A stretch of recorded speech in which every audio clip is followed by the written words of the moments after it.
Assalamualaikum warahmatullahi wabarakatuh.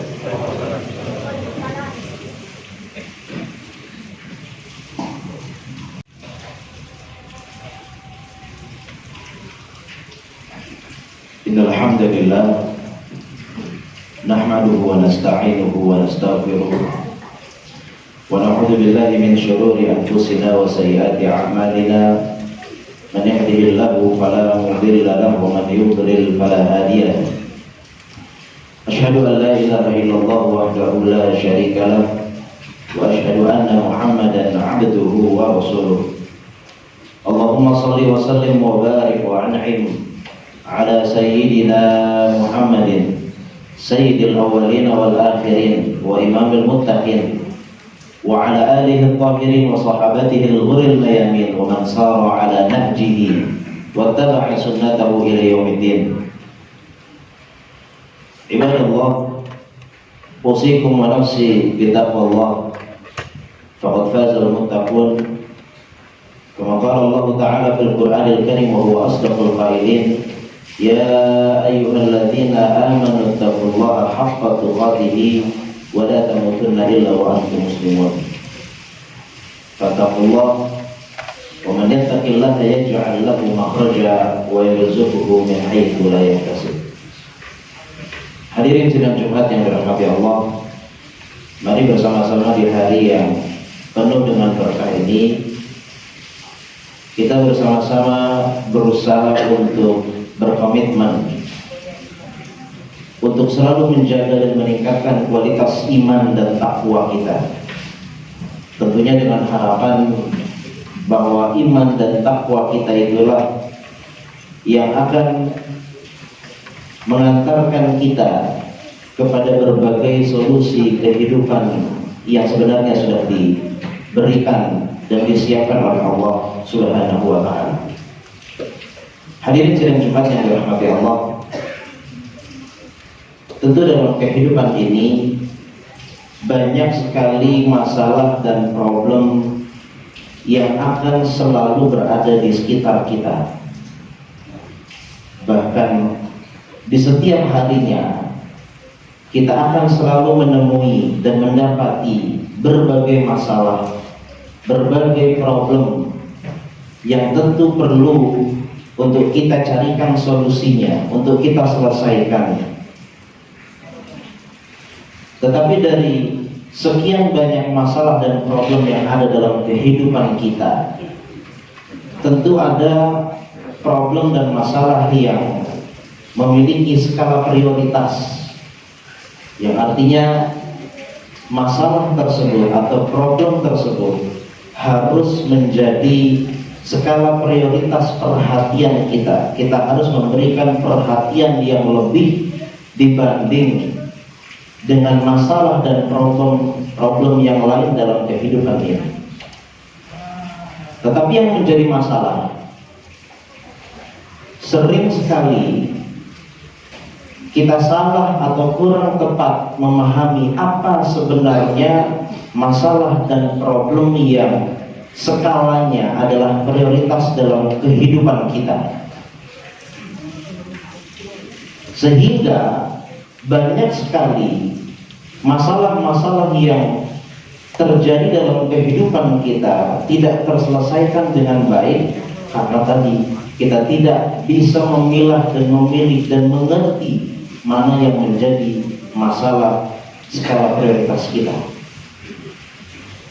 Kalau kita membaca dalam Al-Quran dan kita membaca hadis-hadis dan pesan-pesan Rasulullah SAW, banyak sekali hal-hal yang disampaikan oleh Allah dan juga Rasulullah SAW, yang mana pesan-pesan tersebut menunjukkan dan mengantarkan kita bahwa masalah terbesar, masalah prioritas yang sedang kita hadapi dalam kehidupan kita ini adalah masalah keilmuan, masalah pengetahuan atau masalah pendidikan.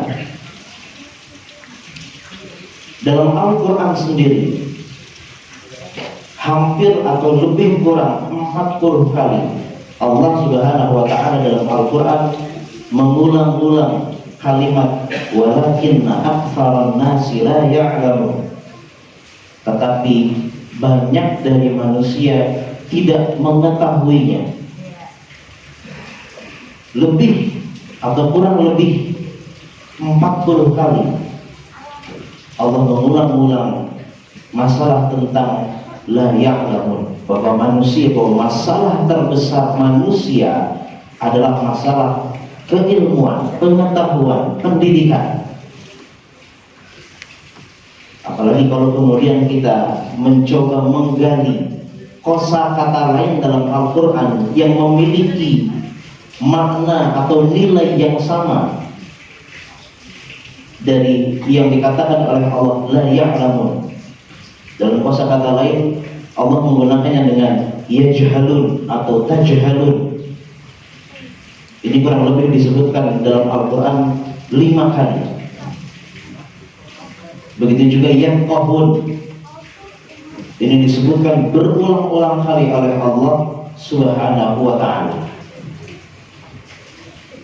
Bahkan jelas dalam surat Saba ayat 28, ayat yang berbicara tentang pengutusan Rasulullah SAW itu dikaitkan dengan erat, dengan jelas dengan masalah keilmuan yang menjadi problem besar manusia.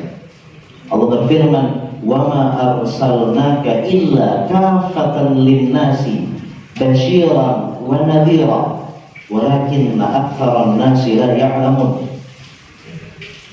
Dan sesungguhnya tidaklah kami mengutusmu wahai Muhammad kecuali untuk seluruh manusia tanpa terkecuali, sebagai pembawa berita gembira, sebagai penyampai peringatan.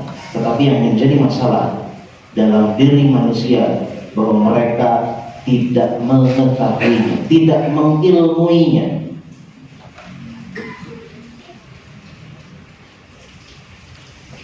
Maka sebenarnya kalau kita membaca perjalanan hidup Rasulullah SAW, kita membaca perjuangan hidup, perjuangan dakwah Rasulullah SAW, maka jelas tugas utama atau intisari dari tugas yang diberikan oleh Allah kepada Rasulullah adalah mendidik, mengilmui, mengajarkan ilmu. Allah pernah berfirman, "Huwallazi ba'atsa fil ummiyina rasulan minhum yatlu 'alaihim ayatihi wa yuzakkihim wa yu'allimuhumul kitaba wal hikmah." Dalam ayat tersebut jelas Allah mengatakan bahwa Allah mengutus Rasulullah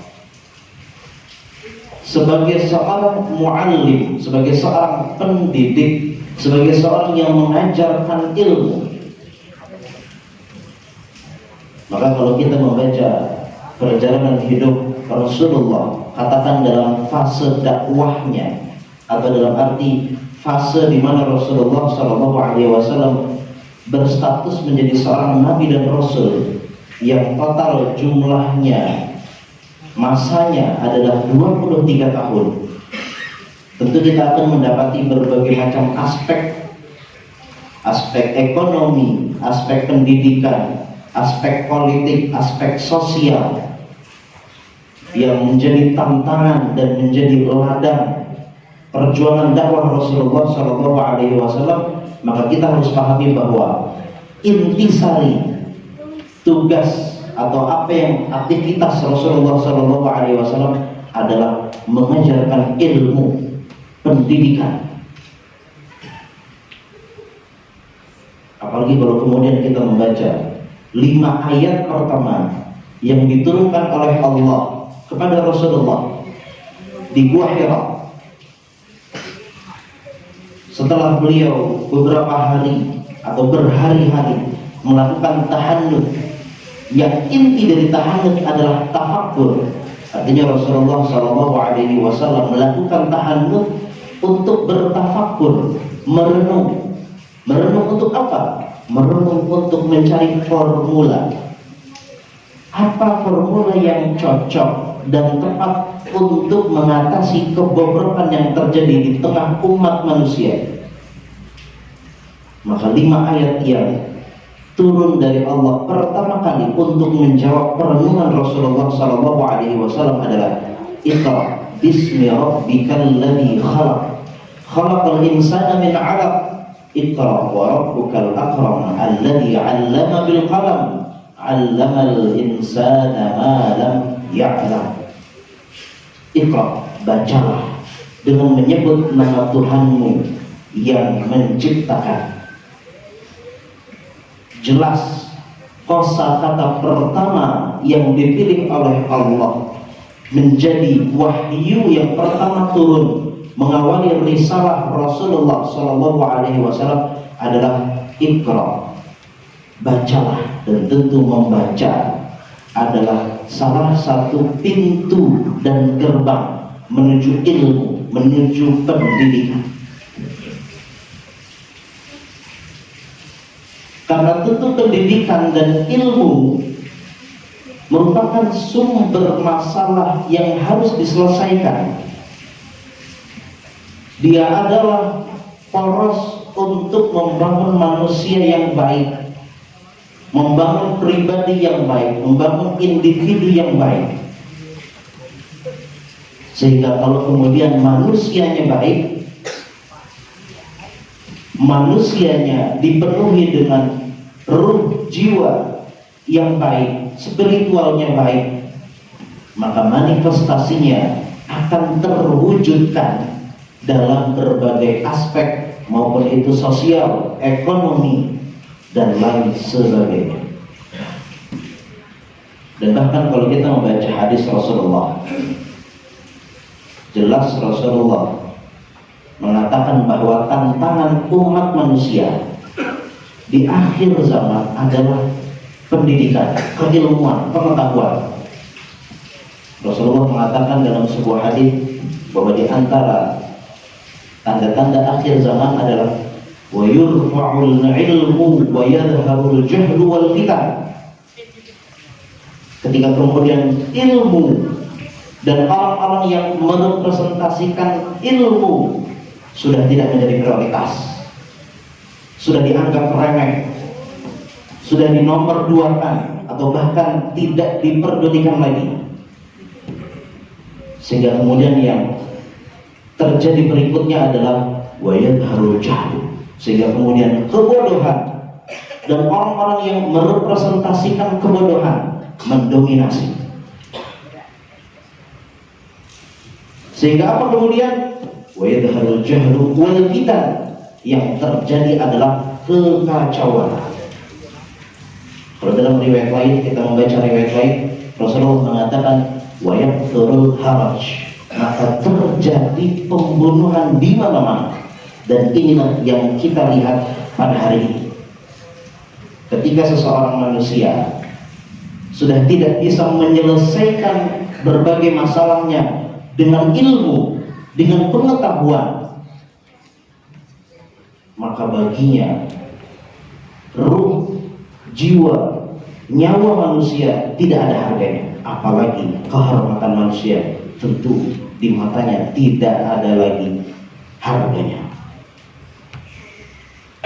Maka tentu penting bagi kita untuk selalu memahami bahwa prioritas masalah kita pada hari ini, benar bahwa masalah kita adalah masalah ekonomi, masalah sosial, dan yang lain-lain. Tetapi yang utama, yang prioritas dan harus mendapatkan perhatian besar dari kita adalah masalah keilmuan, masalah pendidikan, masalah pengetahuan.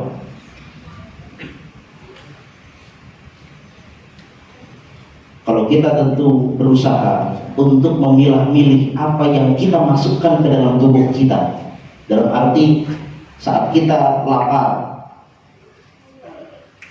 yang kemudian makan dan minum menjadi salah satu aktivitas pokok kita, maka tentu kita memilah-milih mana yang pantas, mana yang enak, mana yang bisa menyehatkan kita.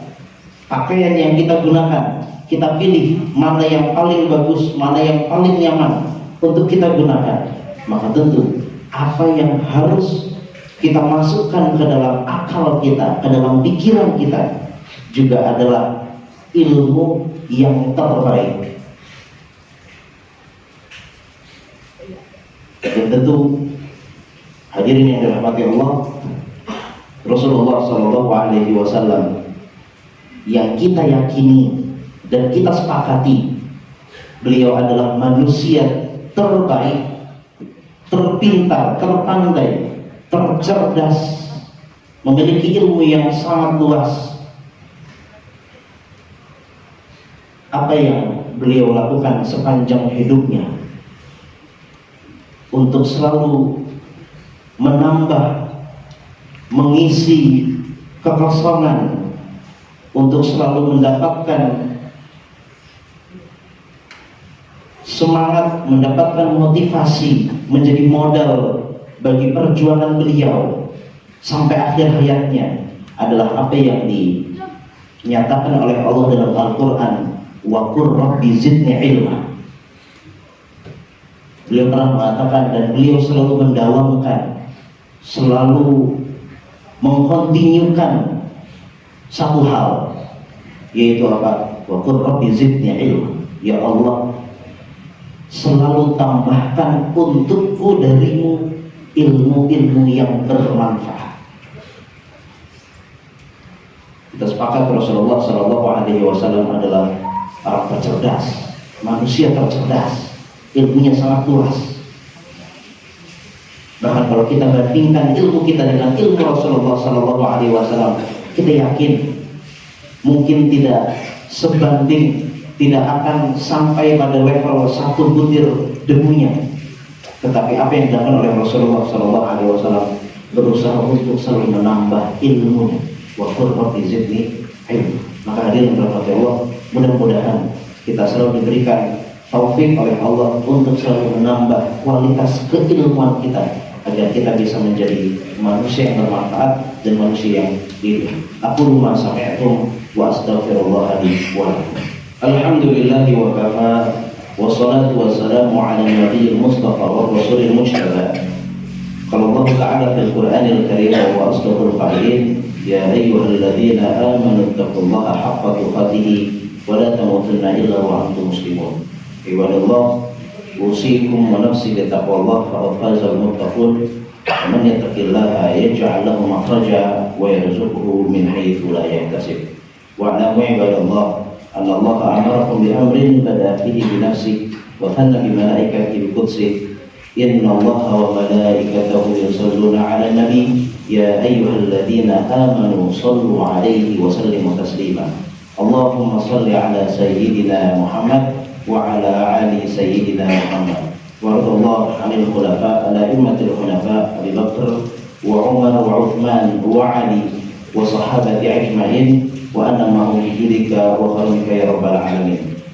اللهم اغفر للمسلمين والمسلمات والمؤمنين والمؤمنات الأحياء منهم والأموات إنك سميع قريب مجيب الدعوة يا قاضي الحاجات. اللهم ألف بين قلوب المسلمين، اللهم وحد صفوفهم، اللهم يسر أمور المسلمين، اللهم انصر إخواننا المسلمين في كل مكان، اللهم انصر إخواننا المسلمين في فلسطين، اللهم انصر إخواننا المسلمين في غزة، اللهم كن معهم وانصرهم على عدوك وعدو المسلمين. عباد الله، إن الله يأمر بالعدل والإحسان وإيتاء ذي القربى وينهى عن الفحشاء والمنكر والبغي يعظكم لعلكم تذكرون. فاذكروا الله العظيم يذكركم وعلى نعمه يزدكم ولذكر الله أكبر والله يعلم ما تصنعون. أقم الصلاة.